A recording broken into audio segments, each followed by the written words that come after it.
సంతోషకరం. అది మొట్టమొదటిసారి చూస్తూ ఉన్నాను. నేను చాలాసార్లు ఫోన్లో మాట్లాడటం జరిగింది. సాధారణంగా ఈ యవ్వన కాలంలో చాలామంది భయంకరమైనటువంటి చెడుతనంలో బ్రతుకుతూ ఉన్నారు, రహస్యంగా చెడిపోతున్నారు. ఇలాంటి ఒక సాక్ష్యాన్ని ఎందుకొరకు ఇక్కడ మన మధ్యలో దేవుడు వినిపిస్తున్నాడంటే, ఇక్కడ నుండి ఈ చుట్టుప్రక్కల అంతా కూడా స్వరాన్ని వినపడచేసేటట్లుగా దేవుడు చక్కని సౌండ్ సిస్టమ్ను దేవుడు ఇక్కడ మన కొరకు ఏర్పాటు చేశాడు. కనుక ఇక్కడ ఉన్నటువంటి వారు ఎంతమంది ఉన్నారో దాన్ని బట్టి కాక ఈ చుట్టుప్రక్కల కూడా అనేక మంది ఆసక్తితో ఈ ఆత్మీయ క్రిస్మస్ మహోత్సవాలను గురించి విని వాళ్ళు ఆలకిస్తూ ఉన్నారని నమ్ముతున్నాను. తప్పకుండా దేవుడు కొంతమంది జీవితాల్లోనైనా ఈ రాత్రి ఒక బలమైన కార్యం చేయాలని మనందరూ కూడా ప్రార్థనా పూర్వకంగా ఎదురు చూద్దాం. ఈ సమయంలో బ్రదర్కు ఈ సమయాన్ని ఇస్తూ ఉన్నాను. ఈ సమయాన్ని వారు తీసుకొని రక్షణ సాక్ష్యాన్ని మనకు అందించాలని దేవాది దేవునికి కృతజ్ఞతాస్తుతులు చెల్లిస్తున్నాను. ముందుగా హల్లెలూయా. నా జీవితము గతంలో చాలా అంటే చాలా భయంకరమైన స్థితిలో జీవిస్తూ నాశనకరమైన మార్గం వైపు వెళుతూ ఉన్నాను. గతంలో ఆ యొక్క మార్గము నన్ను నాశనానికే దారి తీసింది. మరణ పడకల్లో ఉంటా ఉన్నాను. ఆ మరణ పడకల్లో ఉన్నప్పుడు దేవాది దేవుడు ఆయన వాక్యం చేత ఏ విధంగా, ఆయన ప్రేమ చేత ఏ విధంగా ఆకర్షించుకున్నారో నా యొక్క రక్షణ సాక్ష్యము మీ ముందు పంచుకుంటానండి. మరి ఈరోజు ఈ ప్రాంతానికి ఆహ్వానం పలికిన దైవజనులు అతనిలయ్య గారిని బట్టి ప్రభు పేరిట వందనాలు. కూడి వచ్చి ఇచ్చిన ఆర్కెస్ట్రా టీం గారికి, అలాగే పెద్దల నుంచి చిన్నల వరకు ప్రతి ఒక్కరికి ప్రభు పేరిట వందనాలండి. ఒక చిన్న ప్రార్థనతో మనం సాక్ష్యం మొదలు పెట్టుకుందాం. కళ్ళు మూసుకుందామా ప్రియ బిడ్డలారా? దయచేసి. మహాశక్తిమంతుడా, ప్రియమైన తండ్రి, మనుషులను సృజించువాడా, మనుషుల్ని బాగు చేయగల దేవా, ఈ సమయంలో నాయన సాక్ష్యము పంచుకుంటూ ఉండగా మా జ్ఞానంతో కాక కేవలం మీ యొక్క ఆత్మతో మమ్మల్ని ముందుకు నడిపించమని కోరుచున్నాం. గతంలో చేసిన అతిక్రమములు ఈ ప్రాంతంలో ఒప్పుకుంటూ ఉండగా పరిశుద్ధాత్మ దేవుడా, ఎవరైతే ఆ స్థితిలో ఆ బంధకాల్లో ఇంకా ఉన్నారో వారి హృదయాన్ని మీరు ఒప్పించిన ఆయన వారికి మారు మనసు పశ్చాత్తాప కార్యక్రమాలు ఈ దినాన్ని జరిగిస్తారని మనస్ఫూర్తి కోరుతూ మీ సహాయం వేడుకుంటూ యేసు నామములో ప్రార్థన అడిగి వేడుకుంటున్నాం మా పరమ తండ్రి, ఆమేన్. చెప్దామండి, రెండు చేతుల పైకి ఒకసారి. హల్లెలూయా, హల్లెలూయా. మేము విజయవాడ ప్రాంతంలో ఉంటా ఉంటామండి. మా తల్లిదండ్రులు, వారికి ఒక 3 సంతానం అన్నమాట. విజయవాడలో గుణదల అనే ప్రాంతం చాలా మందికి బాగా తెలుసు. ఆ ప్రాంతంలో జీవించే వ్యక్తులు అన్నమాట. మా తల్లిదండ్రులు ఎటువంటి చదువుకోలేదు వారైతే. ఆనాడు మా బాల్య దినాల్లో ఏంటంటే చదువుకుపోయినా సరే గవర్నమెంట్ జాబ్లు వచ్చేవన్నమాట ఆనాడు. ఇప్పుడు చదువుకున్నా చాలా మందికి గవర్నమెంట్ జాబ్ అనేది రాదు. మా నాన్నగారు గవర్నమెంట్ జాబ్ చేస్తూ ఉండేవారు. పేరుకు గవర్నమెంట్ జాబే కానీ బాగా త్రాగుడనే వ్యసనానికి అలవాటు పడిపోతూ వచ్చే జీతం అంతా ఆ సారా దుకాణాల్లోనే పెడతా ఉండేవారు. కుటుంబాన్ని సరిగ్గా పట్టించుకునేవారు కాదు. మా తల్లిగారు కూడా ఎటువంటి చదువుకోలేదండి. అయితే నా జీవితం అయినా బాగుపడాలి, నేనైనా బాగా చదువుకొని మంచి ఉన్నతమైన శిఖరంలో ఉండాలనే ఆలోచనతో మా అమ్మగారు గవర్నమెంట్ ఎంప్లాయ్ యొక్క భార్య. ఆమె ఏం చేయడం మొదలు పెడతా ఉన్నారంటే, పేరుకి గవర్నమెంట్ ఎంప్లాయ్ యొక్క భార్య కానీ మా అమ్మగారు మా యొక్క భవిష్యత్తు బాగుండాలని ఇళ్లల్లో పని మనిషి పని చేయడానికి మొదలవుతూ ఉన్నారు. మా అమ్మగారు పాచి పని చేయడానికి సిద్ధమవుతా ఉన్నారు. వారి యొక్క కొడుకు యొక్క జీవితం బాగుపడాలని. మాది చిన్న ఇల్లు అండి. మా నాన్నతో పాటు పనిచేసే వాళ్ళంతా గవర్నమెంట్ ఎంప్లాయీస్ అంతా వారు మంచి స్థితిలో ఉంటా ఉన్నారు. మా నాన్నగారు మాత్రం ఆ యొక్క త్రాగుకు బానిసైపోయి ఆ విధంగా ధనమంతా వృధా చేస్తూ ఉండేవారు. నా ప్రవర్తన నా చిన్న వయసు నుంచే కొంచెం మొరటగా ఉంటా ఉండేది. ఎందు నిమిత్తం అంటే మా అమ్మగారు నా మీద ఎన్నో ఆశలు పెట్టుకుంటూ వచ్చారు. మా అమ్మగారు ఆశతో పాటు గారవంతో పెంచుతూ వచ్చారన్నమాట. ఒక కొడుకుని కాబట్టి, లాస్ట్ వ్యక్తిని కాబట్టి, నాకంటే ముందుగా 2 ఆడపిల్లలు. చాలా గారవంగా పెంచుతూ వచ్చారు. వారు ఎంతో అల్లారుముద్దుగా పెట్టుకున్నారు నా పేరు బంగారు సాయి కుమార్ అని. బంగారు సాయి కుమార్ అని నేను ఆ బాల్య దినాల నుంచి అల్లచిల్లరగా జీవించే వ్యక్తిని కాబట్టి మనుషులంటే ఎటువంటి విలువ చూపించే వ్యక్తినైతే కానే కాదు. అటువంటి జీవితం. స్కూల్కి అని చెప్పి బయలుదేరే నేను స్కూళ్ళు ఎక్కొట్టేసి రోడ్లంటే తిరిగేసి ఆఖరికి సమయం అయిపోతే ఇంటికి వెళ్ళిపోయి మా తల్లిదండ్రుల్ని మోసం చేస్తూ ఉండేవాడిని అబద్ధ మాటలతో. అంటే స్కూల్కి వెళ్ళి వచ్చేసాను అనే విధముగా. మా నాన్నగారు నా బాల్య దినాల నుంచే పాకెట్ మనీ బాగా ఇస్తూ ఉండేవారు నాకు. ఆ పాకెట్ మనీ కాస్త సరిపోక నాన్నగారి జేబులోనే దొంగతనం చేసే ఒక దొంగ వ్యక్తిగా మారుతా వచ్చాను. నా జీవితంలో నా స్నేహితులకి బలముగా ప్రాముఖ్యత ఇస్తూ ఉండేవాడిని. ఎంత ఇష్టం అంటే స్నేహితులంటే చెప్పలేనంత. ఆ విధంగా స్నేహితులకు ప్రాముఖ్యస్తున్న నేను నా తల్లిదండ్రులు నా తల్లి పడుతున్న ప్రయాసని గ్రహించలేదు. నా తల్లి ఫీజు కట్టాలంటే నా యొక్క ఫీజు వారి కాళ్ళు వీరి కాళ్ళు పట్టుకొని అప్పు కడుతుందనే ఒక ఆలోచన నాలో లేదు. స్కూల్కి వెళ్ళేవాడిని కాదు. అలా వయసు పెరుగుతూ వచ్చింది, సావాసాలు పెరుగుతూ వచ్చాయి, స్నేహితులు పెరుగుతూ వచ్చారు. ఈ లోకంలో వేటితో బంధం పెట్టుకోవడం మొదలు పెడతా ఉన్నానంటే తల్లిదండ్రుల ప్రేమకి ఈ హృదయంలో ఆహ్వానం పలకలేదు నేను. ఈ లోకపరమైన ఈ సినిమాల పరమైన ప్రేమను చూసిన నేను ఆ యొక్క టీనేజ్ లో ఆ ప్రేమే నిజమైన ప్రేమ అనే ఆలోచనతో ఆ ప్రేమని ఆహ్వానం పలకడం మొదలు పెడతా ఉన్నాను. అంటే ఒకరిని ప్రేమించానన్నమాట సినిమాలు చూసి. ఈనాడు అందరి చేతిలో స్మార్ట్ ఫోన్ కానీ ఆనాడు మాకు టీవీలు అంటే అవే ఎక్కువ. ఆ టీవీల్లో ఆ షోస్ చూస్తున్నాం, సినిమాలు చూస్తున్నాం, ఆ సినిమాలు చూస్తున్నామేమో ఆ సినిమాలో ప్రేమను చూస్తున్నా నేను. ఆ ప్రేమ నాకు కూడా జరిగితే బాగుంటుంది కదనే ఒక ఆలోచనతో ఉంటా ఉన్నా నేను. ఆ ప్రేమను ఆహ్వానం పలికాను ఒకరిని. కొద్ది రోజుల తర్వాత జరిగిన సంఘటన ఏంటంటే ఆమె గారు అన్నారు, నీకు నాకు సరికాదు, కరెక్ట్ కాదు, నేను నిన్ను ప్రేమించట్లేదు అనే మాట అన్నారు. ఆ మాట అనడంతోనే ఈ సినిమాలు బాగా చూసే ఉన్న వ్యక్తిని కదా, ఆ సినిమాలో ప్రేమ విఫలమైపోతే ఆ ప్రియుడు ఏ విధంగా అయితే బిహేవ్ చేస్తాడో ఎమోషన్స్ తో ఆ నటనలో, నా నిజ జీవితంలో నేను కూడా ఆ విధంగా అవుతున్నాను అన్నమాట. నా హృదయం అంతా భారంతో నింపబడిపోతూ ఉంది.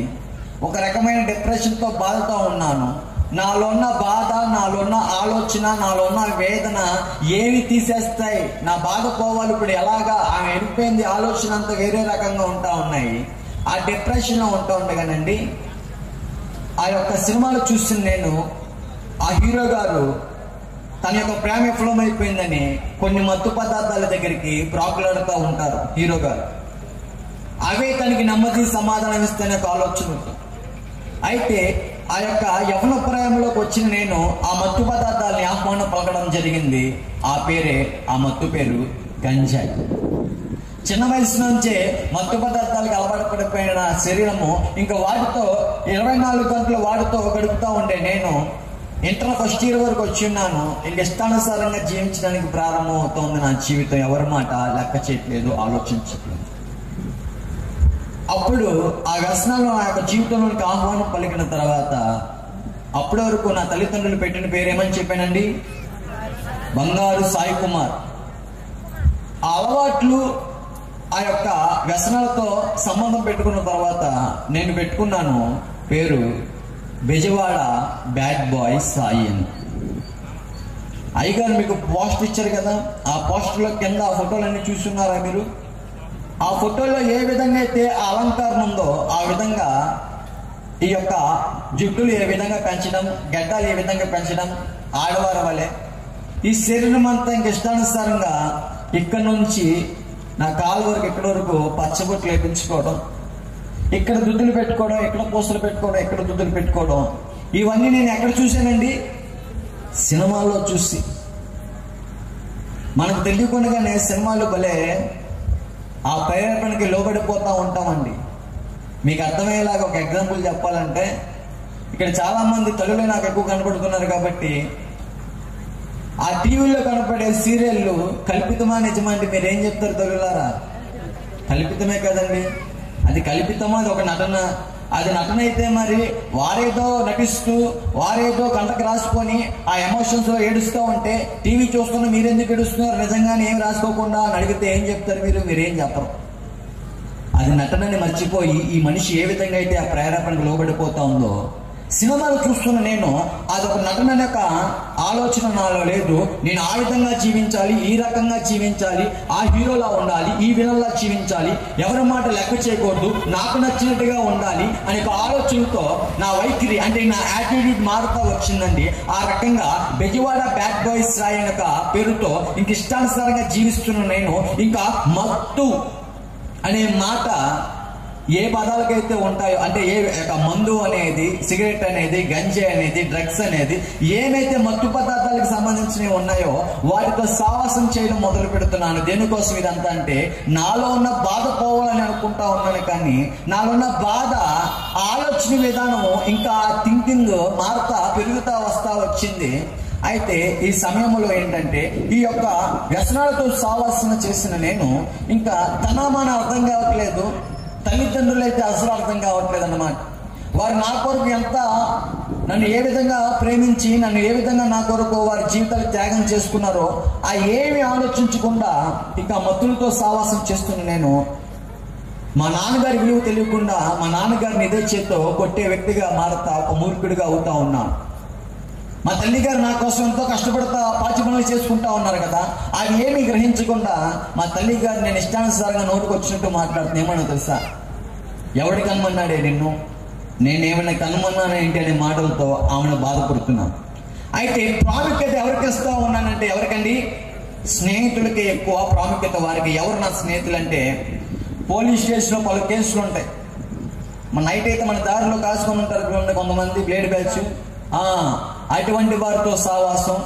మళ్ళీ బ్లేడ్లు పట్టుకున్న మేము మా శరీరాలు కోసుకుంటున్నాం. ఈ కోసుడు కార్యక్రమం ఎక్కడ చూస్తున్నా నేను సినిమాలు చూసి ఆ ప్రేమ విఫలమైపోయిందని ఈ యొక్క శరీరం కోసుకుంటూ అదొక పైశాచికమైన ఆనందం కోరుకునే వ్యక్తులు అనమాట. బాధలు ఆ బాధ పోద్దనుకుంటున్నాం, కానీ తీరా రక్తం పోతుందనే గ్రహింపు లేదు మాలో. ఆ రకంగా బ్లేడ్ బ్యాచ్ అనుకుంటూ రౌడీ షీటర్లతో ఇష్టానుసారంగా జీవిస్తూ రాజకీయ నాయకులను వెళ్తూ ఒక రౌడీ వాళ్ళ ఇష్టానుసారంగా విజయవాడలో జీవించడం ప్రారంభం అవుతోంది. మరి ఈ లైఫ్ని లీడ్ చేయాలంటే అంటే మా వ్యసనాలకి డబ్బు కావాలంటే ఏం చేస్తూ ఉండేవారం అంటే దొంగతనం చేస్తూ, ఇంకా నైట్ అయితే దొంగతనాలు, ఇంకా రాజకీయ నాయకులను తిరిగితే వాళ్ళ పదో పరకు పట్టుకొని ఆ సెటిల్మెంట్ వీరిని కొట్టాలి ఆరుని కొట్టాలంటే చుట్టూరు 10 మంది కుర్రలు వేసుకొని ఇష్టానుసారంగా జీవించే వ్యక్తిని అనమాట.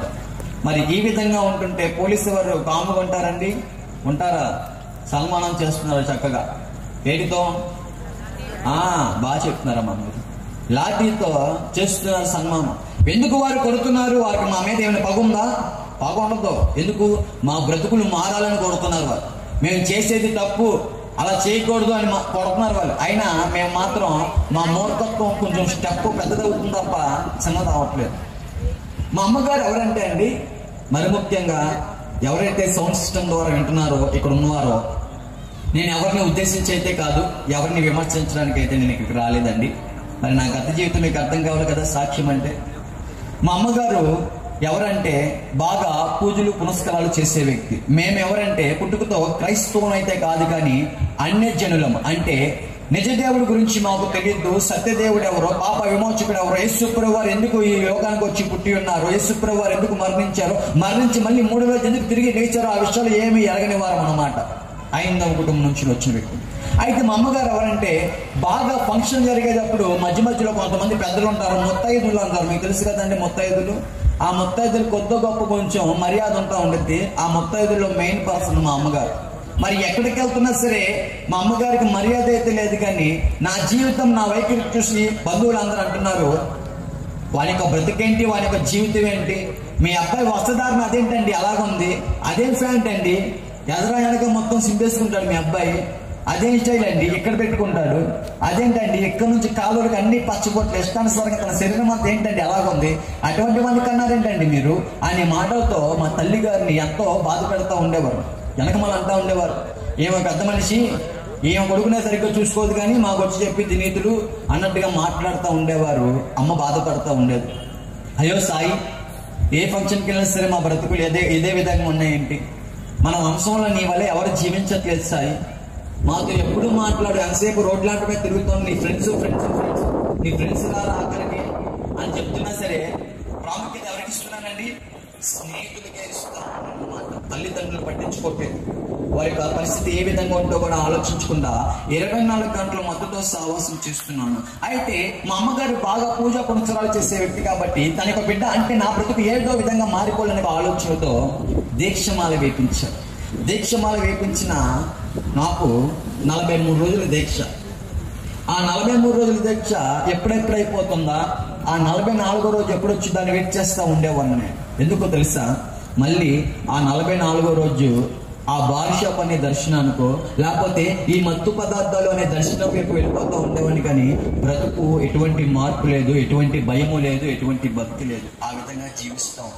ఈ రకంగా ఈ వ్యసనాలతో సావాసం చేస్తున్నాను కదా, ఈ వ్యసనాలతో మరి వ్యసనాలు ఆ విధంగా 24 గంటలు వాడుతూనే సావాసం చేస్తే ఏం జరుగుతుందండి? ఒక రోజు శరీరంలో ఉన్న భాగాలన్నీ ఏమవుతాయి తమ్ముడు? పాడైపోతాయి. ఒక విత్తనం విత్తాను నేను. ఆ విత్తనం పేరే మత్తు పదార్థం అనే విత్తనం. లేఖనాల ప్రకారంగా ఏ విత్తనం అయితే విత్తుతామో అదే పంట ఒక రోజు కోస్తాం. మరి మత్తు పదార్థం అనే విత్తనం విత్తితే ఏ పంట కోస్తామండి? అనారోగ్యం అనే పంట కోస్తాం.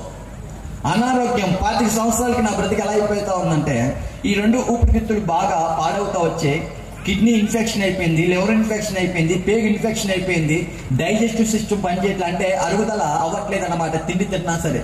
ఎన్ని సంవత్సరాలకి? 25 సంవత్సరాలకి. ఎక్కడో 40 సంవత్సరాలకు 50 సంవత్సరాలకు రావాల్సి నేను ఎప్పుడు వచ్చేసాయి? 25 సంవత్సరాలకు వచ్చేసేయండి. ఆ విధంగా యవ్వన ప్రాయంలో చాలా అంటే చాలా బలహీనుడిగా అవుతా ఉన్నాను నేను. బలహీనుడు అవుతున్నా సరే ఆ యొక్క మత్తు పదార్థాలను నేను విడిచిపెట్టట్లేదు అనమాట. చస్తే చచ్చా, ఎప్పుడు ఎంజాయ్ చేయాలి లైఫ్ ని అనే ఒక మైండ్ సెట్ తో ఉంటా ఉన్నాను తప్ప, నన్ను నమ్ముకొని నా యొక్క వెనకమాల నా తల్లిదండ్రులు ఉన్నారు, నా మీద ఎంతో ఆశలు పెట్టుకుంటా ఉన్నారే అనేటువంటి ఆలోచన వారి గురించి అయితే లేనే లేదు. 24 గంటలు స్నేహితులతో ఆ మత్తు పదార్థాలు ఉన్నాయి చూశారు, అవి నేను సేవిస్తూ నన్ను నేను నాశనం చేసుకుంటూ ఆడపిల్లలకు అలవాటు చేసి యవ్వన బిడ్డలకి వారి జీవితాన్ని, వారి శరీరాన్ని పాడు చేయడం మొదలు పెడతాము.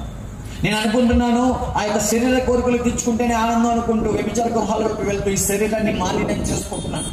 పెళ్లి కాక మునుపు ఆ విధమైన జాగ్రత్తం చేయకూడదు అనే ఎటువంటి ఆలోచన లేదు. నేను చేస్తుంది తప్పనే గ్రహింపు కూడా లేదు. నేను ఎంజాయ్ చేస్తున్నాను అనుకుంటూ జీవితాలు పాడు చేస్తా ఉన్నాను. దూర ప్రాంతాల నుంచి ఆ యొక్క గంజాయి నుంచి విజయవాడ ప్రాంతాలకు విక్రయిస్తున్న నేను ఒక పేరు అనుకుంటూ తెప్పించుకున్నాను అన్నమాట. ఏమండి నేను పేరంటే విజయవాడలో విజయవాడ బ్యాడ్ బాయ్ సాయన్న అంటే గంజాయి, గంజాయి అంటే బ్యాడ్ బాయ్ సాయన్న. మరి సోషల్ మీడియాలు ఉంటాయి కదండి, ఈ ఫేస్బుక్లు ఉంటాయి కదండి, దేనికి పనికిరాని లైకుల కోసం కామెంట్లు కొట్టుమిట్లాడితే ఏదో ఫేమ్ వచ్చే ఆలోచనలు ఉంటావు కదండి. ఆనాడు కూడా డాంబికంగా జీవించే నేను, గర్వంగా జీవించే నేను బ్యాడ్ బాయ్స్ అంటే ఒక బ్రాండ్ అయిపోవాలనే ఒక ఆలోచనతో జీవిస్తా ఉన్నాను. మొత్తానికి చాలా మంది స్నేహితులు పరిచయం అవుతా ఉన్నారు. పరిచయమైంది అయితే మంచివారు కాదు, గ్యాంగ్ రేప్ చేసేవాళ్ళు. ఇంకెవరండి? బ్లేడ్ బ్యాచ్, కత్తులతో సావాసం, మర్డర్ చేసేవాళ్ళు. గోల్డ్ మంది. రాజమండ్రిలో సెంట్రల్ జైలు నిండిపోయిందంటే ఇప్పుడు నిండిపోయిన వాళ్ళందరినీ నెల్లూరు వేస్తున్నారు. సగం మంది మా విజయవాడలో ఉంటారు, మా ఫ్రెండ్స్ గోల్డ్ మంది రాజమండ్రి సెంట్రల్ జైలు. ఆ విధమైన ఫ్రెండ్స్ అన్నమాట, ఆ విధమైన ఫ్రెండ్స్. అనారోగ్య పరిస్థితుల్లో ఉన్న నేను విజయవాడ ప్రాంతం విడిచిపెట్టి కసింకోట వెళ్ళడం జరిగింది. అంటే ఇటుపక్కే అనకాపల్లి పక్కన కసింకోట అనే ఊరు, మా అమ్మమ్మ వాళ్ళు. మా అమ్మమ్మ గారు ప్రార్థన పరురాలు అన్నమాట, క్రైస్తవురాలన్న, బాగా ప్రార్థన చేసుకునే వ్యక్తి. తన యొక్క మనవుడైన నా కొరకు బలముగా దేవుడి దగ్గర మొరపెడతా ఉండేవారు. ఏమన్నా తెలుసా, మా యొక్క మనవన్ని ఏదో విధంగా బాగు చేసే ప్రభు అని మొరపెడతా ఉండేవారు. ఆమె మొరపెడతా ఉంటుంటే నాకు ఆమె చూస్తున్నప్పుడల్లా చులకంగా చూస్తూ ఉండేవాడిని. అదేంటో క్రైస్తవ్యం అంటే ఒక చిన్న చూపు. క్రైస్తవ్యం మీద ఒక రకమైన నెగిటివ్ షేడే నాకు మైండ్లో ఉంటా ఉండేది. నేను అనుకుంటా ఉండేవాడిని, తెల్లవాళ్ళ దేవుడు మా దేవుడు కాదు, మాకు బోల్డ్ మంది ఉన్నారు అంటున్నాను నేను. ఒకరోజు అక్కడ స్నేహితుడు, ఆయన గారి పేరు సూర్యనారాయణ గారు. ఆయన గారు కూడా ఒకప్పుడు అన్యుడే, యేసు ప్రభు వారు ఏంటంటే తెలియదు. యేసు ప్రభు వారిని తెలుసుకొని తన బ్రతుకు మార్చుకొని మారు మనసు పొందుకొని పశ్చాత్తాపం పడి పాప క్షమాపణ పొందుకొని బాప్తిసం పొందుకొని తిమోతిగా మారి నా దగ్గరికి వచ్చాడు. హల్లెలూయా. ఆ తిమోతి గారు నా దగ్గరికి వచ్చారు. ఎవరు? ఒక క్రైస్తవుడు నా ఎదురుకు వచ్చారన్నమాట. వచ్చి అంటున్నారు, అయ్యా సాయి మామా, మనం జీవించిన జీవితం అసలు జీవితమే కాదు. మత్తులో ఆనందం ఉందనుకున్నాం కానీ మత్తులో ఏమీ లేదురా, అనారోగ్య పరిస్థితి తప్ప. ఈ లోకంలో డబ్బులో ఎందులోనూ ఏమీ లేదు, అంతా మనల్ని నాశనకరమైన మార్గం వైపు నడిపిస్తా వచ్చింది. మనం ఎంతో మందిని బాధ పెట్టాం. తను నేను కలిసి తాగి తన్నలాడేవాళ్ళం, అడ్డొచ్చిన వాళ్ళని బ్లేడ్లు పెట్టి ఇష్టానుసారంగా చేసేవాళ్ళం. అటువంటి వ్యక్తులు అన్నమాట, పొట్లాలకు వెళ్ళే వ్యక్తులు మేము. అయితే ఆయన యేసు ప్రభు వారిని ఎదిగి తెలుసుకొని బాప్తిసం పొందుకొని చక్కగా క్రైస్తవుడిగా నా దగ్గరికి వచ్చి అంటున్నాడు, మావా నా జీవితాన్ని యేసు ప్రభు వారు మార్చారు. ఆయన వాక్యము చదువుతుండగా నా బ్రతుకు వెలిగింపబడిందిరా. ఆయనతో సావాసం చేశాక నాకు నెమ్మది దొరికింది.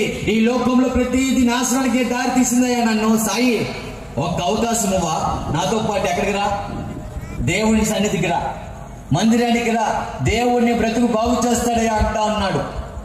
నేను అంటున్నాను, ఒరే సూర్య, నా మెడ మీద ఎటువంటి పచ్చిబొట్టుందో, నా యొక్క పొట్ట భాగంలో ఎటువంటి పచ్చబొట్టు వేయించుకున్నానో నువ్వు చూసావు కదా.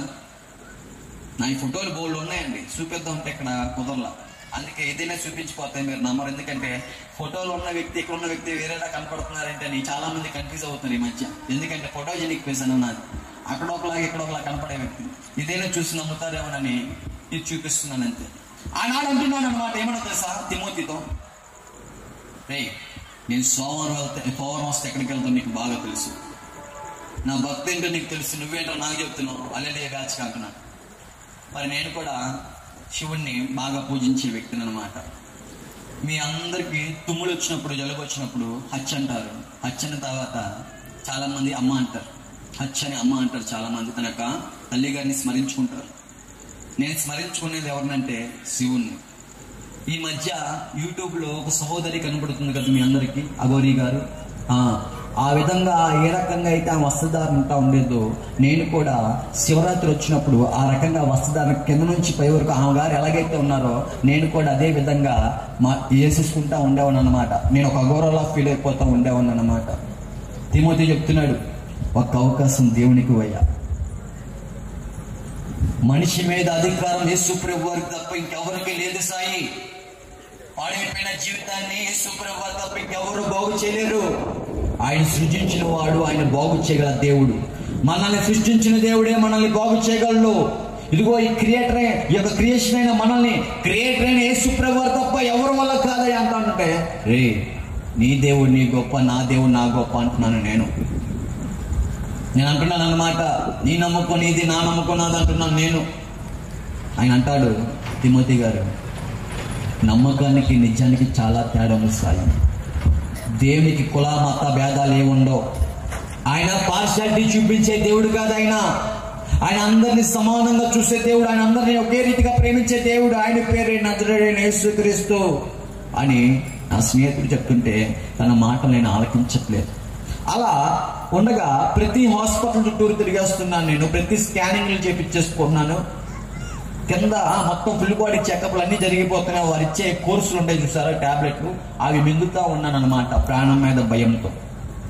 ఒకరోజు మా బంధువులు అన్నారు, అయ్యా నీతో పాటు తిరిగిన వ్యక్తి బాబు, ఆయన నీతో పాటు చేసిన వ్యక్తి, తన బ్రతుకు చూడు ఎంత బాగుందో, తన మాట తీరు మారింది, తన ప్రవర్తన మారింది, తన చూపు మారింది, తన పవిత్రతలో చక్కగా ఉన్నాడు, ఒక మాదిరిగా జీవిస్తున్నాడు ఆయన, నీతో పాటు తిరిగినాడేగా, చూడు ఒకసారి దేవుడు ఏ విధంగా బాగు చేశాడంట అంటే నేను అంటున్నాను మా చుట్టాలతో, అన్నం పెట్టే మా అమ్మ నాన్న ఒక మాట అడగారు నన్ను, నువ్వే వాళ్ళ చెప్పడానికి అని.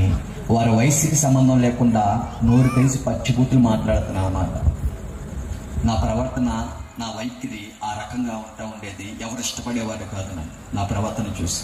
ఈ సాయి అనే వ్యక్తి ఎప్పుడు చనిపోతాడు అనే ఆలోచించే వ్యక్తులే బోల్డ్ మంది. ఎందుకంటే అందరితో ఆ విధమైన ప్రవర్తన కలిగి జీవిస్తూ ఉండేవారు. ఆ రకంగా బలహీనుడుగా ఉంటుండగా అన్ని దిక్కులు హాస్పిటల్ అయిపోతా ఉన్నాయి. తర్వాత నా స్నేహితుడు అన్నాడు, ఒక్క అవకాశం రా, యేసు ప్రభు వారు స్వస్థపరిచే దేవుడు ఆయన రోగుల్ని స్వస్థపరిచే దేవుడు ఆయన అంటా ఉండగా స్వార్థంతో ఏదో అల్లాలే అనే ఒక ఆలోచనతో, ఏదో పిలుస్తున్నాడు కదా అనే ఆలోచనతో దేవుని సన్నిధికి వెళ్ళడం ప్రారంభిస్తా ఉన్నాను. దేవుని మందిరానికి రావడం ప్రారంభిస్తా ఉన్నానండి. ఆ వెళ్ళడం కూడా చెప్పాను కదా, అన్ని కన్నాల ఫ్యాంటే ఇంత జుట్టేసుకుని వెళ్ళి అయ్యగారి దగ్గర కూర్చుంటే ఆయన గారు అన్నారు, బాబు మీకోసం మేము ప్రార్థన చేస్తున్నాం, ఆయన మీకోసం మేము కన్నీరు కారుస్తున్నాం బాబు, ఇగో ఈ ప్రాంతంలో నశించిపోతున్న జనుల కోసం మేము కన్నీరు కారుస్తున్నామయ్యా, ఎందుకు మీ జీవితాలు అలా పాడు చేసుకున్నారు? యేసు ప్రభు వారు మీ జీవితాలు బాగు చేయగల దేవుడు, ఆయనకి అవకాశం ఇవ్వండి బాబు అని ఎవరు అంటున్నారండి? పాస్టర్ గారు అంటున్నారు. ఇప్పుడు మా జీవితం పాడైపోతే ఆయనకి ఎందుకండి? కానీ దేవుడు చెప్పిన బాధ్యత వారికి. ఆ విధంగా వారు ప్రకటిస్తూ ఉంటుంటే, చెప్తా ఉంటుంటే, నాలాంటి వారు రోడ్ల వెంట తిరుగుతూ ఉంటూ, రోడ్డు మీద ఉంటూ, అర్ధరాత్రులు రోడ్డు మీద తిరుగుతూ, ఎంతో ప్రయాస చేసి అర్ధరాత్రులు వాళ్ళ కుటుంబాన్ని విడిచిపెట్టి ప్రయాసపడుతూ దేవుడి మందిరానికి వెళ్తూ ఇంటికి వెళ్తున్న దైవజనులు చూసి నేననేవాడిని ఇదే నోటితో పచ్చి బుద్ధులు తిరుగుతూ ఉండేవాడిని దైవజనులు. వారు పడే ప్రయాసాన్ని గ్రహించట్లేదు అనమాట. ఎంతసేపు పైనుంచి వచ్చిన డబ్బులతో ఇదంతా చేసేస్తున్నారు అంటున్నాను నేను. ఈ మాటలు నావి కాదు, సొంత మాటలు కావు. ఎవరు అంటా వచ్చారు పైనుంచి వచ్చిన డబ్బులు తెల్లవ దేవుడని? ఆ మాటలు విని నేను అసలు క్రైస్తవ్యం అంటే ఏంటో ఏమి ఎరగకుండా, తెలుసుకోకుండా, ఆలోచించకుండా వీరన్నదే నిజమని ఒక నెగిటివ్ స్టేట్మెంట్ ఇచ్చేస్తున్నాను క్రైస్తవ్యం మీద. కానీ క్రీస్తు మార్గం గురించి నేను ఆనాడు ఆలోచించుకుంటూ ఉంటా ఉన్నాను అనమాట. ఆ విధంగా జీవిస్తూ ఉండగండి ఏమి జరుగుతూ ఉందంటే, దైవజనులు ప్రార్థన చేస్తా వచ్చారు. నాలో దేవుడు దైవజనుల ద్వారా ఒక స్వస్థత, నాలో ఒక రకమైన బలం బలం వచ్చింది. ప్రతి ఆదివారం రోజు ఎక్కడికి వస్తున్నానండి? దేవుని మందిరికి రావడం మొదలవుతుంది. దేవుని సన్నిధికి వస్తున్నాను నేను. దేవుని సన్నిధికి వచ్చే బిడ్డలు ఎవరితో సహవాసం చేయాలి? ముందు దేవునితో, తర్వాత దేవుని నమ్మిన పరిశుద్ధులతో సహవాసం చేయాలి. నేను ఎవరితో సహవాసం చేస్తున్నానంటే, లోకంలో తిరిగే వారితో సహవాసం చేస్తున్నాను. లోకంలో వ్యసనాల్లో బంధకాలు ఉన్న వారితో సహవాసం చేస్తున్నాను. అంటే నేను ఒక గుడ్డోడిని ఇంకో గుడ్డోడితో ఏం చేస్తున్నానండి? సహవాసం చేస్తున్నాను. గుడ్డోడు కలిసి నడిపితే ఏమవుతుందంట? గుంతలో పడతారు. అదేవిధంగా ఒక రోజు జరిగింది. దైవజనుల వాక్యం చెప్తా ఉండగా ఆ మార్గం మధ్యలో నుంచి లెగిసేసి అక్కడ నుంచి జీవ మార్గం నుంచి దేవుని సన్నిధి నుంచి ఆ అంత్య జీవపు మాటలు వినకుండా ఫోన్ నొక్కుంటున్నాను. ఎక్కడ? దేవుని సన్నిధిలో ఫోన్ నొక్కుంటున్నాను. దేవుడి మాటలకి నా చెవి ఎప్పకుండా, వ్యర్థమైన మాటలకి నా చెవి పెడతా ఉన్నాను అనమాట. ఎప్పుడు ఫోన్ వస్తే ఎప్పుడు బయటికి పారిపోదామా అనే ఆలోచనతో.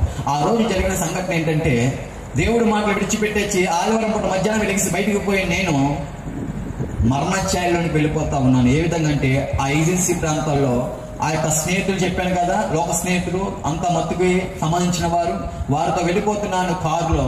ఒకేసారి కారు బోల్తా పడిపోయి పొలంలో వెళ్ళిపోయినాక ఆ కారు బాగా డ్యామేజ్ అయిపోయింది. లోపల ఉన్న మాకు మాత్రం ఎవరికి ఏం కాలేదండి. ఇక్కడ చాలా మంది స్తుతిస్తున్నారు హల్లెలూయా ఈ మాట విని. అప్పుడు నేను అంటున్నాను, నా లక్ ఇది, నా టాలెంట్ ఇది, నా స్కిల్ ఇది అంటున్నాను నేను. ఆ మాట, ఆ ఫోటో తీసుకెళ్లి నా స్నేహితుడు చూపిస్తే ఆయన గారు అన్నారు, తిమోతి గారు, ఇది లక్కు కాదు సాయి, దేవుడి కృప.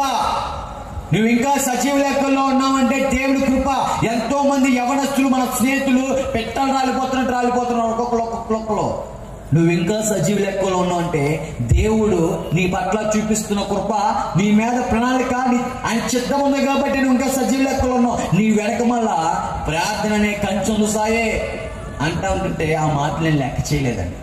అయితే ప్రతి ఆదివారం చర్చకు వచ్చేస్తున్నాను కానీ దేవుడి మాటల్ని లెక్క చేయట్లేదు. ఈ హృదయంలో దేవుడి మాటకి స్థానం ఇవ్వకుండా వ్యర్థమైన వాటి మొత్తాన్ని స్థానం చేస్తున్నాను. అంటే ఎలా అంటే, ఒక అడుగు దేవుడి వైపు వేస్తున్నాను, ఇంకో అడుగు లోకంలో వేస్తున్నాను, రెండు పడవల మీద కాలేస్తున్నాను అన్నమాట. దేవుని సన్నిధికి మాత్రం ఆదివారం పూట ఖచ్చితంగా వచ్చేస్తున్నాను, ఆరాధన చేస్తున్నాను. నేను కూడా ఆరాధన చేస్తున్నాను. ఏ విధంగా తెలుసా?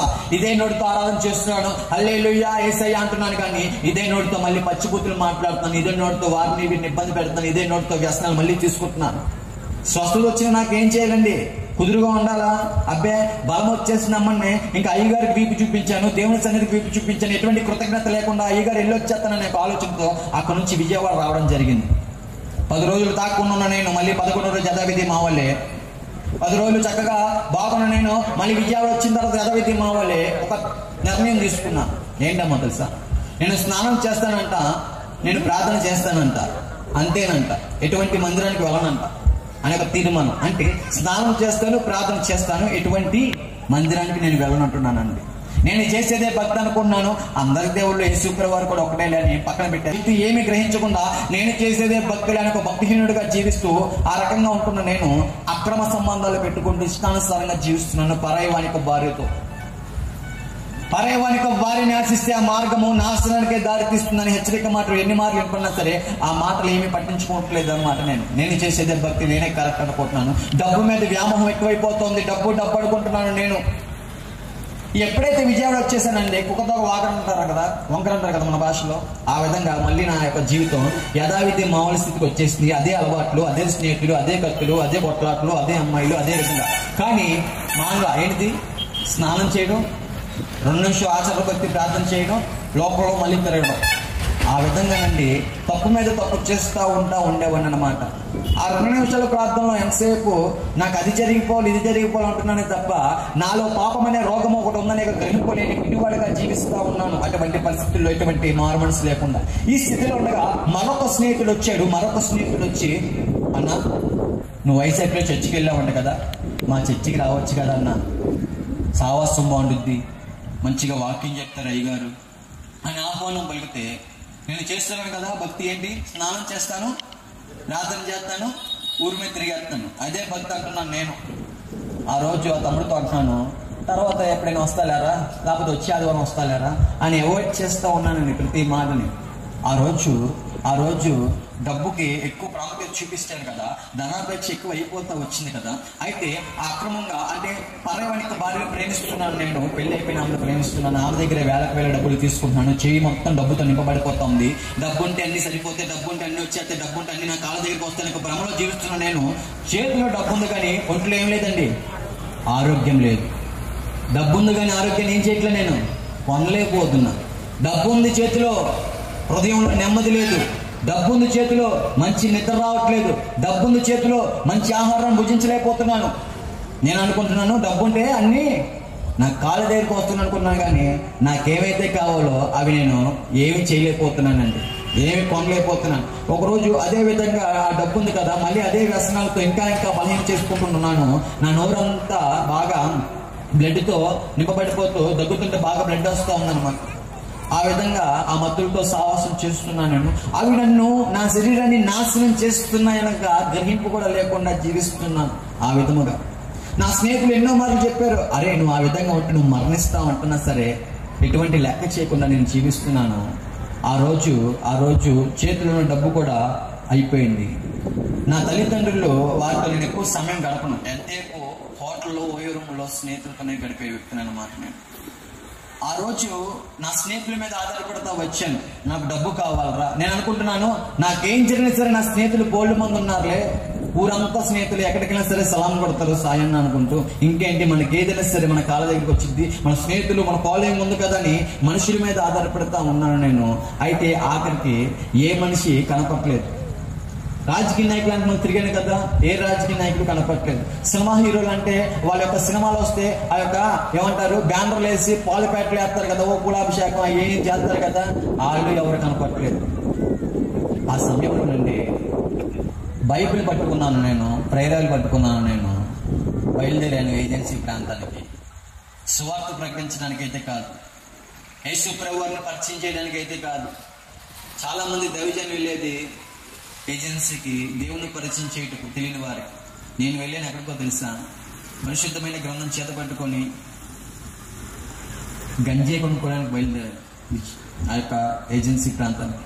మళ్ళీ పైగా అంటున్నాను, నేను చేసే భక్తి ఎలా ఉండేదంటే, యేసయ్యా బాబు నేను గంజే కొనుక్కోవడానికి బయలుదేరాను బాబు, ఏ పోలీసులకు నేను దొరకకూడదు నాయన, నేను చేసే అక్కర్లేని పనులన్నీ సక్రమంగా అయిపోవాలి, నాకు కొంత డబ్బు వస్తే ఆ డబ్బు నీకు ఏం చేస్తాను, కానికి ఇచ్చేస్తాను బాబు అంటున్నాను. యేసు ప్రభు వారికి దేవుని మందిరానికి కానికి ఇచ్చేస్తే సరిపోతానికి భ్రమలోనే జీవిస్తున్నాను తప్ప దేవుడు కోరుకునే నిజమైన కనుక ఈ హృదయం అనే అర్పణకు గ్రహింపలేని గుడ్డివాడుగా జీవిస్తూ ఇష్టం వచ్చినట్టుగా చేస్తున్నాను అన్నమాట. ఆ విధంగా ఆ రోజు సెకండ్ లాక్డౌన్ ధనాపేక్షతో కొట్టుమిట్లాడిపోతాను. నేను కొన్ని 100 కేజీలు 262 కేజీలు గంజే వేరే రాష్ట్రానికి తరలించాను. బోల్డ్ డబ్బులు వచ్చేస్తాయి. నేను అనుకుంటున్నాను సెట్ అయిపోయింది లైఫ్ అనుకుంటున్నానండి ఆ దినమున. కానీ ఆ ధనాపేక్ష ఎక్కడ కూర్చోపెట్టిందంటే, అడుక్కునేవారు పక్కన రోడ్డు మీద పడుకున్నారు. అడుక్కునేవారు ఫుట్పాత్ మీద, ఎక్కడ సికింద్రాబాద్ గాంధీ బస్ స్టాండ్ లో వారు పక్కన పడుకునే స్థితికి వెళ్ళిపోయింది. అన్ని 100 కేజీలు పోలీసులు కళ్ళు కప్పి తప్పించేసింది. నేను చేతులకు మాత్రం చిల్లి గవరాలు, ఏం అర్థం కాని పరిస్థితి. చేతిలో బైబిల్ ప్రేరాలు ఉన్నాయి. ఎవరి దగ్గర ఉన్నాను నేను? అడుక్కునేవారు పక్కన పడుకునే స్థితికి వెళ్ళిపోతుంది. సెకండ్ లాక్డౌన్ మనకు అప్పుడు. మన యొక్క ఆంధ్రాలో పొద్దున్న సాయంత్రం రోడ్డు మీద తిరగకూడదు. మే 10వ తారీఖు 2021 సెకండ్ లాక్డౌన్ పడింది. సికింద్రాబాద్ లో ఏమో నైట్ నుంచి మార్నింగ్ వరకు రోడ్డు మీద తిరగకూడదు. ఆ రోజు నైట్ అయిపోయింది, ఏం అర్థం కావట్లేదు, ఏంటి ఇలా జరుగుతుంది అంటే నాకు ఆలోచనతో ఉన్నాను. చాలా డబ్బు రావాలి, ఏంటి ఇలా జరుగుతుంది నాకు ఆలోచనతో ఉండగా నా చేతిలో బైబిల్ ప్రేరణలు ఉన్నాయి కదా, అవి పట్టుకొని ఒకరిని కొట్టేసి వారి దగ్గర ఫోన్ లాగేసుకొని పరిగెడుతుండగా నా వెనక మనకు చేసిండు. తెల్లవారుజామున 3:30 ప్రాంతం, చుట్టూరు మూసీ నది. ఆ మూసీ నదిలో పడిపోయి నేను మొత్తం మురికి వాసన, నా దగ్గర సెప్టిక్ ట్యాంక్ వాసన వస్తూ ఉండగా ఒక మార్బుల్ షాప్ లోకి వెళ్ళి నాకు వస్త్రాన్ని మార్చేసి ప్రేరణను ఎత్తికి రాసేసి ఇంకా నేను అంటున్నాను, మళ్ళా ఏదో విధంగా విజయవాడ వెళ్ళిపోవాలి, కాపాడేసి అని స్వార్థమైన మాటలు మాట్లాడుతున్నాను. నా నోటి నుండి నిజమైన మొర రావట్లేదు. నా నోటి నుంచి నా అతిక్రమం నేను ఒప్పుకోవట్లేదు. నేను చేస్తుంది తప్పునే గ్రహింపు లేకుండా ఆ విధంగా జీవిస్తుండగా నిజంగానే అడుక్కుంటూ నేను విజయవాడ రావడం జరిగింది. నపంసకుల దగ్గర అడుక్కుంటున్నాను. నా సావాసం మళ్ళీ విజయవాడలో నపంసకులతోనే. ఆ హిజ్రాలతో కూడా ఈ శరీరాన్ని మాలిన్యం చేసుకున్న బ్రతుకున్నది గతంలో. నేను ఎందుకు చెప్తున్నా ఈ మాటలు ఈ విధంగా పలుకుతున్నాను? ఎవరైతే ఎప్పటివరకు నేను చెప్పిన అతిక్రమంలో ఉన్నారో దేవుడు వారిని కూడా విడిపించగల శక్తిమంతులని. హల్లెలూయా! ఆయన ఎంత ఘోర పాపినైనా సరే క్షమించి విమోచించే గొప్ప శక్తి గల దేవుడు ఆయన. హల్లెలూయా! ఆ రోజు నేను విజయవాడ రావడం జరిగింది. నా స్నేహితులతో పంచుకుంటున్నాను, ఈ విధంగా జరిగింది, నాకు చాలా డబ్బు రావాలి అంటా ఉంటుంటే వారు అంటా ఉన్నారు, చాలా చులకనగా మాట్లాడుతున్నారు. వారికి నా జీవితంలో ఎక్కువ ప్రాముఖ్యత ఎవరికి ఇచ్చానండి? స్నేహితులకే ఇచ్చాను. తల్లిదండ్రులకి ఇచ్చానా? తల్లిదండ్రులకి ఇవ్వలేదు, స్నేహితులకే ఇచ్చాను. స్నేహితులు లెక్క చేయట్లేదు. ఆ ప్రేమించిన అమ్మాయి గారు అన్నారు, నీకు నాకు సరికాదు, వద్దు అన్నారు. అంటే అక్కడ మళ్ళీ ప్రేమ విఫలం అయిపోయింది నా జీవితంలో. ఏంటి ఇలా జరుగుతున్న ఆలోచన? చాలా డబ్బు రావాలి, ఏంటి ఒకదాని తర్వాత ఇలా జరుగుతున్నాక మళ్ళీ ఒక రకమైన డిప్రెషన్లోకి వెళ్ళిన నేను తీవ్రంగా ఆ బాధలో ఉన్నప్పుడు ఆ మత్తు పదార్థాలే నాకు నెమ్మది సమాధానం ఇస్తాయని మళ్ళీ అదే డ్రగ్స్ దగ్గరికి ప్రోకలాడుతూ పరిగెడుతూ ఉన్నాను. ఆ రోజు డ్రగ్ డోస్ ఎక్కువైపోతూ ఉండగా ఇలా చూస్తున్నాను అన్నమాట. ఇంట్లో వాళ్ళందరినీ పెద్ద పెద్ద కళ్ళు పెట్టి ఇలా చూస్తూ ఉండగా ఆ రోజు మా అమ్మతో అంటున్నాను, నేను నా హృదయం అంతా భారంతో నింపబడిపోతుందమ్మా. చాలా అంటే ఆలోచన చాలా చాలా నన్ను డిస్టర్బ్ చేస్తుంది. నా మీద ఒక బండరాయి వేసినట్టు బరువుగా ఉంది. నా వల్ల కావట్లేదు. నా యాంగ్జైటీ, నా ఆలోచన అంతా పిచ్చి పిచ్చిగా ఉందమ్మా, నా వల్ల కావట్లేదమ్మా అనుకుంటూ మా అమ్మగారు చేపెట్టుకుని బాధపడతా ఉండగా ఆ రోజు ఎవరున్నారంటే నా స్నేహితులు లేరు, నేను ప్రేమించిన వాళ్ళు లేరు, నేను ఎంతో మంది గొడవలకు వెళ్ళాక తమ్ముళ్ళు వారు లేరు, రాజకీయ నాయకులను తిరిగాక వాళ్ళు లేరు, సినిమా హీరోలు లేరు, ఎవరూ లేరు. ఆఖరిగా ఉన్నది ఎవరండి? తల్లిదండ్రులు ఉన్నారు. ఆఖరిగా ఎవరున్నారు తమ్ముడు? తల్లిదండ్రులు. ఈ లోకంలో శాశ్వతమైన ప్రేమ ఏదైనా ఉందంటే మొదటిగా దేవుని ప్రేమ, యేసే ప్రేమ. ఆ తర్వాత దేవుడి తర్వాత మనల్ని ప్రేమించే ప్రేమ తల్లిదండ్రులే. ఆనాడు నా తల్లిదండ్రుల ప్రేమ ఆనాడు గ్రహించలేదు నేను. కానీ ఆఖరిగా ఉంది ఎవరు? వారే. ఆమె అంటుంది, మా తల్లిగారు, అయ్యో సాయి, ఈ యొక్క మంగళసూత్రాలు ఉన్నాయి కదా, ఇది నువ్వు అమ్మేసుకో, బంగారు ఇవి అమ్మేసుకొని ఎక్కడికి వెళ్ళు, హాస్పిటల్కి వెళ్ళరా అని ఆమె ప్రేమను చూపిస్తుందండి.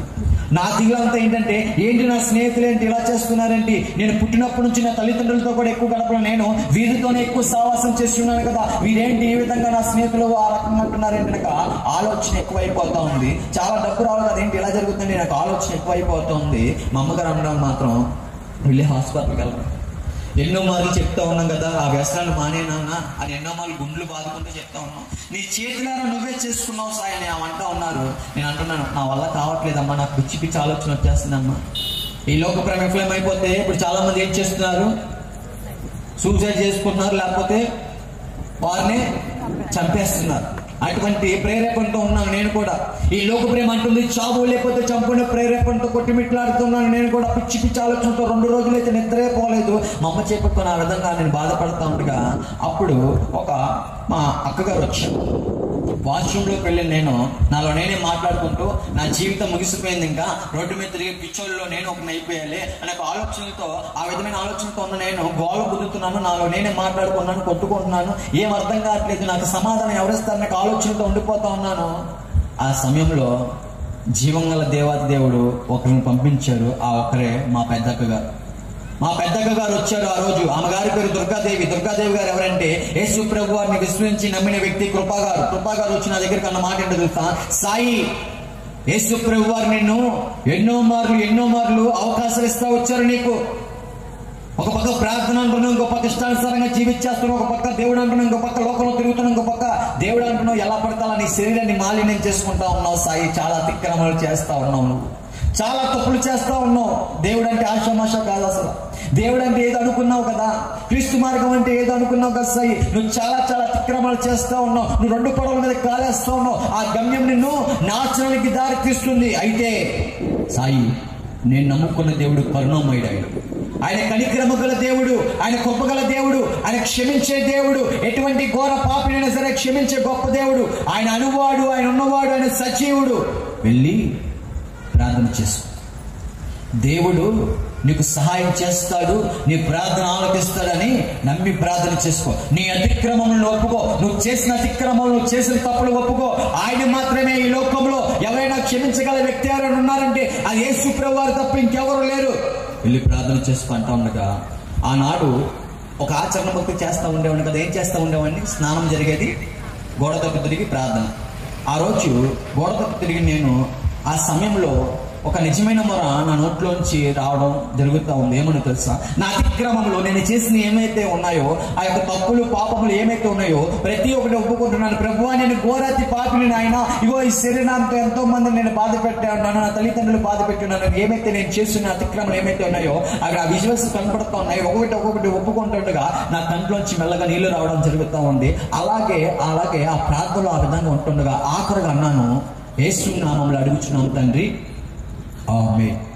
ఆ మాట పలకడంతోనేనండి నా హృదయం చాలా బరువుతో నింపబడిపోతుంది. నా యొక్క ఆలోచన అంతా ఏదోలా ఉంది కదా. ఎప్పుడైతే ఆమేన్ అనే చెప్పి ప్రార్థన ముగించడం జరిగిందో నా హృదయం అంతా చాలా తేలికైపోతా ఉందండి. హల్లెలూయా. చాలా తేలికైపోతుంది. చాలా కన్ఫ్యూషన్ ఉండిపోయాను అనమాట. ఎందుకంటే కొద్ది నిమిషాలు మట్టుకు నా బ్రతికేంటో నాకు అర్థమవుతుంది, నా జీవితం ఏంటో నాకు అర్థమవుతుంది. ప్రార్థన అయిపోయిన తర్వాత నా హృదయం అంతా తేలికైపోయిందంటే ఒక రకమైన నెమ్మది నేను అనుభవిస్తున్నాను. అటువంటి నెమ్మది నేను ఈ లోకంలో ఎక్కడ ఎప్పుడు అనుభవించలేదు, ఏ మాత్రం అనుభవించలేదు. నా హృదయం అంతా ఒక రకమైన తేలికైపోతా ఉంది. నాకు చాలా ఆశ్చర్యం కలిగింది అన్నమాట. నేను అటువంటి స్థితిలో ఉన్నప్పుడు నేను హేళన చేసిన దేవుడు, నేను ఎక్కిరించిన దేవుడు, నేను హల్లెలూయా బ్యాచ్ అన్నాను కదా. ఆయన వచ్చాడండి. ఎవరు అసలు యేసు ప్రభువు అనే ఒక ఆలోచన మొదలవుతూ ఉంది. అయితే విజయవాడలో ఒక తమ్ముడు ఆహ్వానం పలికారని చెప్పి ఉన్నాను కదా. ఎక్కడికి? దేవుని మందిరానికి. ఆ తమ్ముడు, ఆ యొక్క స్నేహితుడు తన యొక్క చర్చికి వెళ్ళడం మొదలు పెట్టారు అనమాట. Calvary Immanuel ministries. వారి యొక్క ఆత్మీయ తల్లిదండ్రులు డాగన్ ఆనంద్ కుమార్ గారు, కమల కుమార్ గారు. వారి సన్నిధిలో నేను ఆఖరిగా కూర్చొని ఉన్నాను. ఆ రోజు ఆత్మీయ తల్లి గారి ద్వారా దేవుడు మళ్ళీ పిలుస్తున్నారు. ఏమన్నా తెలుసా? యేసు ప్రభువు వారి జీవితంలో ఏమైనా కార్యం చేస్తుంటే వచ్చి సాక్ష్యం పంచుకుంటూ అంటూ ఉండగా ఆ రోజు ఆ లాస్ట్ లో కూర్చుని నేను లెగిసి మైక్ పట్టుకున్నా. నేను ఆ రోజు అంటున్నాను, ప్రార్థన చేయకముందుకు నా పరిస్థితి ఇలా ఉందండి. ప్రార్థన చేశాక నా యొక్క హృదయం అంతా ఒక రకమైన తేలికపాటుగా ఉంది. నేను చాలా ఆశ్చర్యంగా ఉంటా ఉన్నాను. ఏంటి సంగతిని ఆత్మీయ తల్లి గారిని అడుగుతూ ఉంటుండే కమల కుమారి గారు అన్నారు, దేవుడిని ప్రార్థన ఆలకించున్నారు.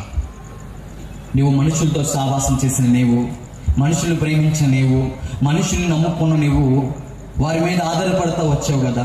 వారు నిన్ను ఏ విధంగా అవమానపరిచారో నువ్వు చూసావు కదా.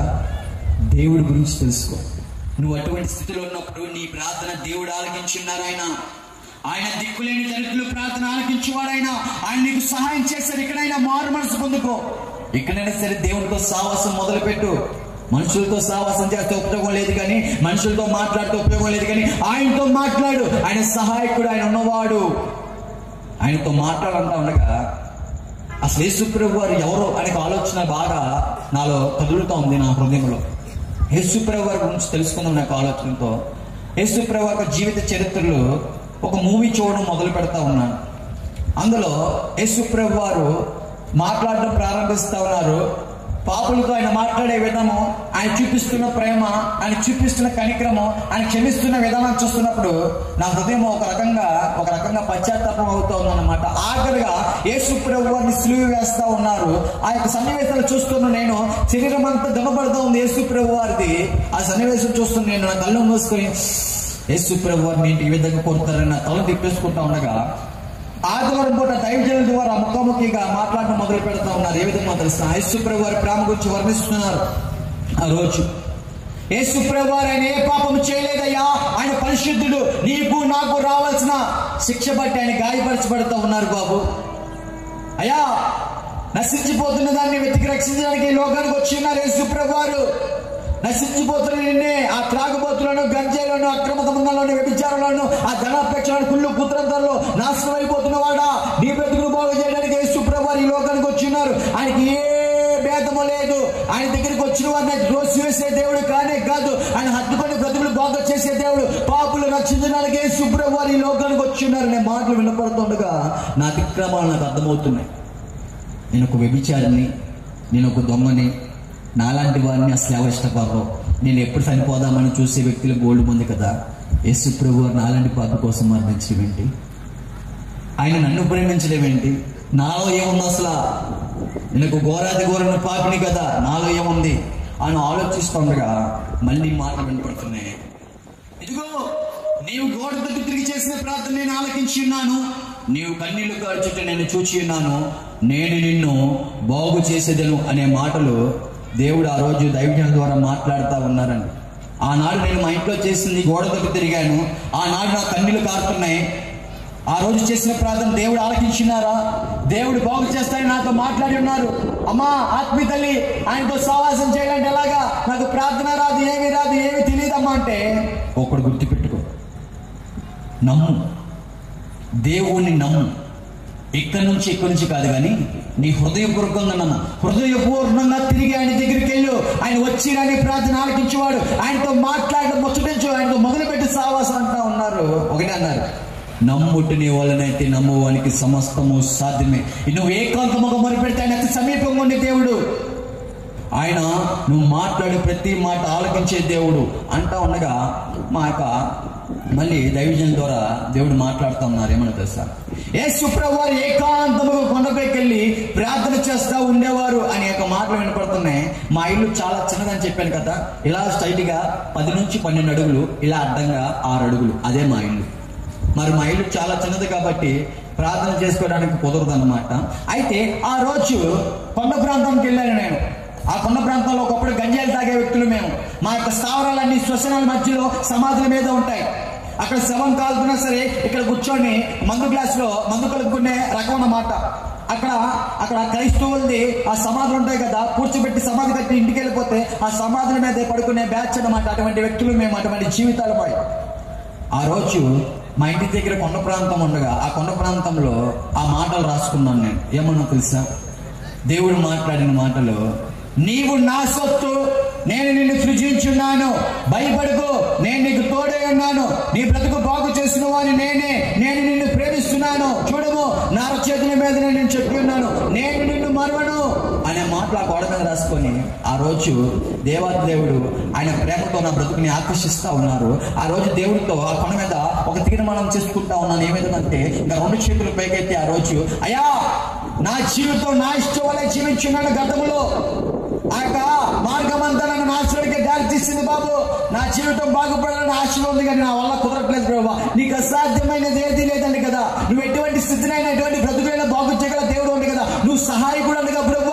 ఆశలను ప్రాణులు తృప్తిపరిచే దేవుడు కదా ప్రభావ. నా బ్రతుకును బాగు చేయడం ఆయన మీద ఆధారపడుతూ ఉండగా, ఆయనతో ముచ్చటిస్తుండగా, సావాసం ఆయనతో మొదలవుతుండగా ప్రియ బిడ్డలారా, కొన్ని రోజులకే ఆ వ్యసనాల మీద పూర్తి విరక్తపుచ్చేలా దేవుడు చేస్తా ఉన్నారండి. హల్లెలూయా.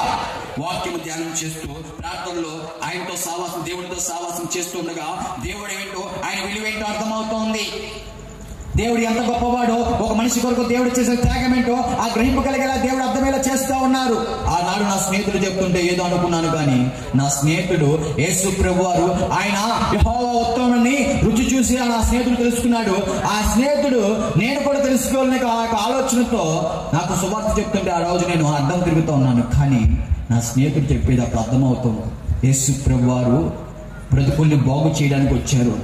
దేవుడితో సావాసం చేస్తుండగా దేవుడు మాట్లాడుతున్నారు. నేడే రక్షణ దినం, నేడే అనుకూలమైన సమయం అంటా ఉండగా ఆ రోజు అక్టోబర్ 23, 2021 బాప్తిస కార్యక్రమంలో జరుగుతూ ఉన్నాయండి.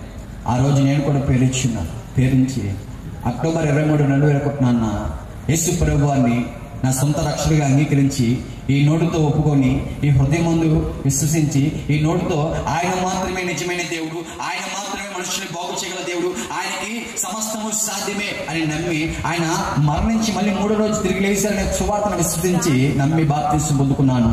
ఎల్విన్ బర్నబాస్ గారి పేరు పెడతా వచ్చారు. హల్లెలూయా.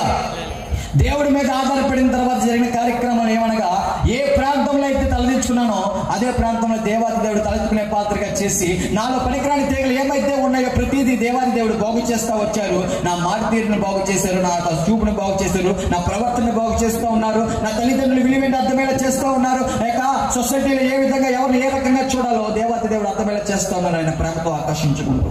ఆ విధంగా వాక్యము ప్రార్థన చదువుతుండగా, వాక్యము ధ్యానిస్తుండగా ఒక యవనస్తుడు ఏ విధంగా జీవించాలో దేవాది దేవుడు నేర్పిస్తా ఉన్నారు.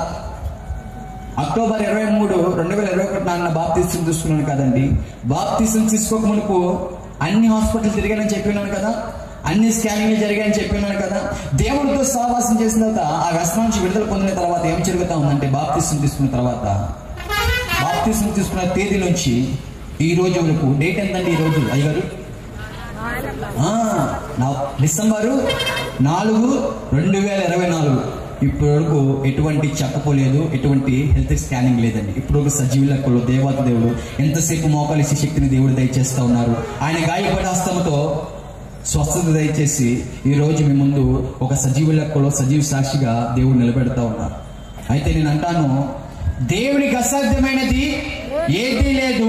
ఆయన ఎటువంటి బ్రతుకునైనా, ఎటువంటి జీవితానైనా సరే బాగు చేసి ఒక పనికొచ్చే పాత్రగా చేయడానికి సమర్థుడైన. హల్లెలూయా.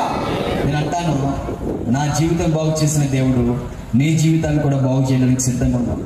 నువ్వు ఎటువంటి స్థితిలో ఉన్నా, నువ్వు ఎటువంటి పరిస్థితుల్లో ఉన్నా, నువ్వు పూర్ణ హృదయంతో తిరిగి ఆయన తట్టు తిరిగి చూస్తే, ప్రభువా నా బ్రతుకు మార్చయ్యా అని నువ్వు నోరు తెరిచి అడిగితే, నా బ్రతుకును బాగు చేసిన దేవుడు నీ బ్రతుకును బాగు చేయడానికి సిద్ధంగా. ప్రియ తమ్ముడు, ఒకప్పుడు జీవితం విలువ తెలియక ఎలా పడితే అలా జీవిస్తా ఉన్నాను. జీవితం విలువైన అర్థమయ్యేలాగా దేవుడు తెలియజేస్తూ ఉన్నారు. ఆయనతో సావాసం చేసిన తర్వాత, ఈ యొక్క ప్రేమతో సావాసం చేసిన లోక ప్రేమతో అవన్నీ నన్ను నాశనానికే దారి తీసే. కానీ దేవాది దేవుడు ప్రేమ ఆ లోక బంధకం నుంచి విమోచించి, మారాలని చేదని అనుభవం నుంచి మధురంగా మార్చి ఈరోజు అనేకులకు ఉపయోగకరంగా ఈ పనికిరాని వాడిని నిలబెట్టి వాడుకుంటున్నాం. అందును బట్టి దేవుడి నామానికి మాత్రమే మహిమ కలుగును గాక. హల్లెలూయా. చాలా మంది కనబడుతున్నాను కదా. గతంలో నా ఫోటోలు చూడాలంటే యూట్యూబ్లోకి వెళ్ళి బెజవాడ బ్యాడ్ బాయ్స్ అని కొడితే ఆ చరిత్ర అంతా వచ్చేసింది. నాకు ఎటువంటి యూట్యూబ్ ఛానల్ లేదండి. దేవుడితో సావాసం చేశాక నా ఫేస్బుక్, ఇన్స్టాగ్రామ్ అన్ని తీసివేసాను. నాకు ఎటువంటి యూట్యూబ్ ఛానల్ లేదు. కానీ మరి చాలా మంది డౌట్ఫుల్గా ఉంటారు కదా, నేను చెప్పేది నిజమా కాదా అని అక్కడ కనపడుతూ ఉంటారు. అయితే నేను అంటాను, కనపడుతున్న ఆ ఫోటోలు, కనపడుతున్న ఈ మనిషిని చూడటం మానేసి మా బ్రతుకుని బాగు చేసిన జీవంగల దేవాది దేవుడిని మాత్రమే చూడండి. ఆయన ఎటువంటి బ్రతుకులైనా బాగు చేయాల సమర్థుడైన. హల్లెలూయా. మరి ఈ కొద్దిపాటి సాక్ష్యము మీ యొక్క వినికిల్లో దేవుడు దీవించునుగాక. ఈ యొక్క అవకాశం ఇచ్చిన దైవజనులకు మరోసారి వందనాలు. పరిశుద్ధపరిచి ఆయన కొరకు ఒక సాక్షిగా వాడుకోవాలని మనందరి ప్రార్థనల్లో మనం గుర్తుపెట్టుకుందాం. ఆయన ఎంతో గొప్ప దేవుడు. హల్లెలూయా. నిన్న నేడు యేసుక్రీస్తు ఒక్కటే రీతిగా ఉన్నాడు. ఈ రోజు కూడా ఎవరైనా ఇలాంటి పాప బంధకాల్లో బంధించబడిన వారు ఇక్కడున్నా, లేదా ఈ మైక్ ద్వారా ఈ మాటలు వింటున్నటువంటి వారైనా సరే, యేసు ప్రభు మిమ్మల్ని ప్రేమిస్తున్నాడు. ఈ రాత్రి మేము కూడా మిమ్మల్ని ప్రేమిస్తున్నాం. కనుక మీ కొరకు, మీ యొక్క కుటుంబాల క్షేమం కోసం ఎప్పుడూ కూడా ప్రార్థన చేస్తూ వస్తున్నాం. వీళ్ళరా ఈ కూడికి వెనుకున్న ఉద్దేశం ఒకటే ఏంటంటే, యవనస్తులు ఎంతో మంది ఈ రోజున ఈ డ్రగ్స్ కి అడిక్ట్ అయిపోతున్నారు. తల్లులు, తండ్రులు బాధపడుతున్నారు, భార్యలు బాధపడుతున్నారు, పిల్లలు బాధపడుతున్నారు. మా తండ్రి పరిస్థితి ఇలాగ అయిపోయిందని. ఈ రోజు ఒక మాట నేను చెప్తున్నాను ఏంటంటే, యేసుక్రీస్తు ప్రభు చాలిన వాడు. దేవునికి స్తోత్రంగా ఉన్నగాక. ఆయన నిష్కల్మషుడు, నిర్దోషి, పాపులలో చేరక ప్రత్యేకంగా ఉన్నటువంటి వాడు. ఆకాశ మండలములన్నిటికంటే మిక్కిలి హెచ్చైనటువంటి ఇట్టి ప్రధాన యాజకుడు మనకు సరిపోయినటువంటి వాడు. యేసు ప్రభునందు విశ్వాసం ఉంచితే చాలు, యేసు ప్రభు యొక్క వాక్యం వింటే చాలు, యేసు ప్రభు యొక్క సన్నిధికి వస్తే చాలు ప్రియులారా, ఖచ్చితంగా మన జీవితాలు మార్పు చెందుతాయి. సుమారుగా 26వ తేదీ అక్టోబర్ మాసంలో 1990 సంవత్సరంలో ప్రియులారా నేను కూడా బాప్తిస్మం పొంది ప్రభు అయినటువంటి యేసుక్రీస్తును రక్షకునిగా అంగీకరించాను. అంతకుముందు 2 సంవత్సరాల క్రితం ఈ సహోదరుడు చెప్పినట్టుగానే నేను గదిలో ప్రార్థన చేసుకుంటూ ఉంటే సినిమా రీల్ లాగా నా బ్రతుకునంతా ప్రభు నాకు చూపించారు. నా పాపాలన్నీ నేను యేసయ్య ఎదుట ఒప్పుకున్నాను. పరిశుద్ధాత్ముడు నా జీవితాన్ని దర్శించగా ప్రియులారా, కన్నీళ్లతో నా జీవితాన్ని ఒప్పుకున్నాను. ఇప్పుడు తను చెప్పిన అనుభవం ఏదైతే ఉందో, నిజంగా మారు మనసు పొందినటువంటి వాళ్ళ అనుభవము ఇదే అయి ఉంటుంది. ఎట్టి పరిస్థితుల్లో దీనికి మార్పు లేదు. ఇది అయిన తర్వాత ఏమవుతుంది అని అంటే, చెప్పశక్యము గాని మహిమాయుక్తమైనటువంటి సంతోషం మన హృదయాల్లో కలుగుతుంది. ఇక ఎక్కడా కలగదు ఈ సంతోషం. హల్లెలూయా. ఆ రోజు పొందినటువంటి ఆ సంతోషాన్ని బట్టి నా బంధువులతో, స్నేహితులతో యేసుక్రీస్తు ప్రభు యొక్క ప్రేమను నేను పంచుకోవటం మొదలుపెట్టాను. అప్పటికి నేనేం సేవకుని కాదు, అప్పటికి ఇంకా ప్రభువుని గురించి అంతగా ఏమీ తెలియదు. కానీ దేవుని మహాకృప, ప్రియులారా, దేవుడు నా జీవితాల్లో ఆ అనుభవాన్ని ఇచ్చాడు. కనుక ఈ రోజు ఈ యవనస్తులు చెప్తున్నటువంటి ఈ మాటలో సత్యములు యథార్థములు నేను మీ ముందు ప్రకటిస్తూ ఉన్నాను. ఇదేది కల్పించింది కాదు, ఇష్టం లేదు. ప్రియులారా, ఖచ్చితంగా ప్రతి వారు కూడా రక్షించబడాలి. ఖచ్చితంగా ప్రతి వారు పాప బంధకాల నుంచి విడుదల పొందాలి. మందిరానికి వెళ్తూ కూడా ఇదిగో మార్పు లేకుండా జీవించాను నేను చెప్పాను. చూసారా, ఈ రోజున ఇక్కడ చాలా మంది అదే పరిస్థితిలో కనబడుతున్న పరిస్థితిని నేను చూస్తూ ఉన్నాను. కన్నీళ్లతో దేవుని ఎదుట మీ అందరికీ మనం చేస్తూ ఉన్నాను. దయచేసి మీ హృదయాలు ప్రభుకి ఇవ్వండి. మీ హృదయాల్లో దేవుని వాక్యానికి స్థానం ఇవ్వండి. మీ సమయాన్ని ఇక మీదట ఇలా పాడు చేసుకోకుండా మీ జీవితాలను దేవుని సన్నిధిలో సమర్పించుకో.